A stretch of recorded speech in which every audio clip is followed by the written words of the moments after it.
Thanks, Johnny. Dr. Funman's ready to see you. Oh, great, Go thanks. back. Oh, listen, my client is here. I gotta go, okay? Bye-bye. Hi, come on in. Hey, Johnny. Hi, it's great to see you. Why don't you have a seat? Sure. Oh, great. How are you feeling? I'm feeling okay. Yeah? Did you Yeah. have a good visit with Alice today? Yeah, it went well. Great. I wanted to just talk to you for a few minutes to follow up on some things we talked about at our last visit. Why? Is there something wrong? Oh, no, nothing's wrong at all. I just wanted to follow up. We started talking about sex, and we said we were going to get back to that. Do you have a few minutes to talk about that today? Talk about sex? Yeah, that's part of what I do with everyone who comes to see me. Is there anything wrong? No, not at all. I just want to talk about where you are and make sure you know ways to stay safe when you're ready to have sex. So, are you okay with talking about that today? I guess so. All right, let's give it a try. Let's see. This can be an awkward conversation, but let's see how we do together with it today. All right? Okay. Are you having sex these days? No, I'm not. For about how long has that been? Ever since I found out. And why is that? Just... because I just don't want to have sex right now. So that's a decision you're making, that you're not ready to have sex right now, or you don't want to? I'm just scared right now and I'm nervous. I can understand that. I mean, you just found out that you have HIV. A lot of people want to take a break and not have sex for a while, but do you see yourself wanting to have sex at some point in the future? Why are you asking me these questions? Well, I just want to make sure that you know everything you need to know to keep yourself safe and to keep any partners that you might have in the future safe.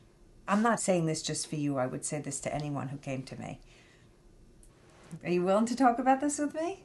I'm willing to hear you. Okay. We're going to talk about sex and prevention, and in some ways, prevention is as easy as ABC. Have you ever heard that expression, ABC, or seen the posters around town? No, but it sounds funny, ABC. Yeah, well, it's like the first thing you learn in school. So A in this case stands for abstinence. Abstinence is the safest way to not pass infections from one person to another, and it sounds like that's what you're doing now, which is not having sex with people, and that's okay for a while, but for many people, sex is a part of life. It's a normal part of life. It's a healthy part of life. And when you are ready to have sex, you need to do it carefully. So after A comes B. B stands for be faithful. And you're looking at me kind of surprised. Do you see yourself ever just having one partner, or you're the kind of guy who's going to have a couple of boyfriends going? Go on. Okay, so B stands for be faithful, and the basic message here is the less partners, the less chances for you to catch anything or for you to pass HIV on to other people. If you have one partner, that's the safest, but the more partners you add, the more chances there are of spreading infection. And C stands for condoms, and using condoms every time you have sex, because right now condoms are really the only thing we have, whether it's male condoms or female condoms, that can prevent passing HIV from one person to another. So, Johnny, do you use a condom when you have sex?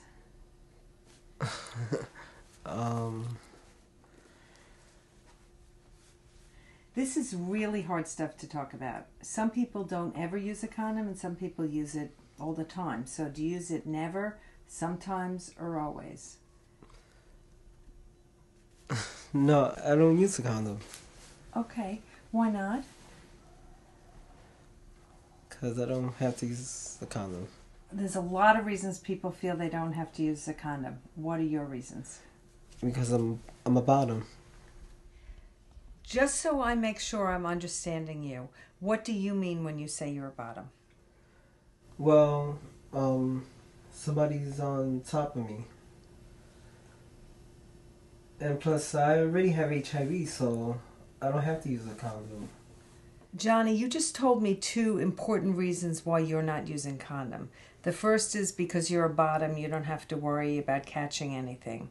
Well, that's not true. You can catch other sexual infections. You could get gonorrhea or chlamydia or syphilis. That's not good. Do you remember when you had gonorrhea? Yeah, I remember. That wasn't a lot of fun, was it? No. Well, if your partner uses a condom, you have a much less likely chance that you're going to catch other sexual infections from them. The other thing you said is, why use a condom? Because you already have HIV. Well, right now, your body is handling the HIV that's in your body. If you get more HIV from someone else, it's going to put extra stress on your body and make it much harder for you to fight HIV. Do you think you would be able to ask a partner to use a condom? If I ask someone to use a condom, then they'll probably think I have HIV. Well, not necessarily. They might just think you're a very responsible person who wants to protect yourself and protect them. Did you ever have the conversation about condoms with a partner? No, again, I never had that conversation. I'm too scared that somebody might think that I have HIV. Do you feel like you want to protect other people from catching HIV from you? Yeah. Now, I know we talked before about using condoms to protect yourself, but using condoms will also protect your partner from catching it. You're right in a way that being a bottom, your chance of passing HIV on to someone else is much less, but it's not impossible. If you have a sexual infection, they can more easily catch HIV from you. But they can catch HIV from you just from having anal sex, even if you're the bottom. So if what you're saying is that you don't want to pass this on to anyone else, then in a way you have a responsibility to have that discussion with them about condoms. And can you ever imagine that you'd want to tell someone you have HIV if you got really close to someone? I don't know. Yeah. It's pretty tough. Can I think about it? Absolutely. These are discussions we're going to need to have a couple of times. I don't expect us to do all of it today, but you see why it's so important that we start this discussion.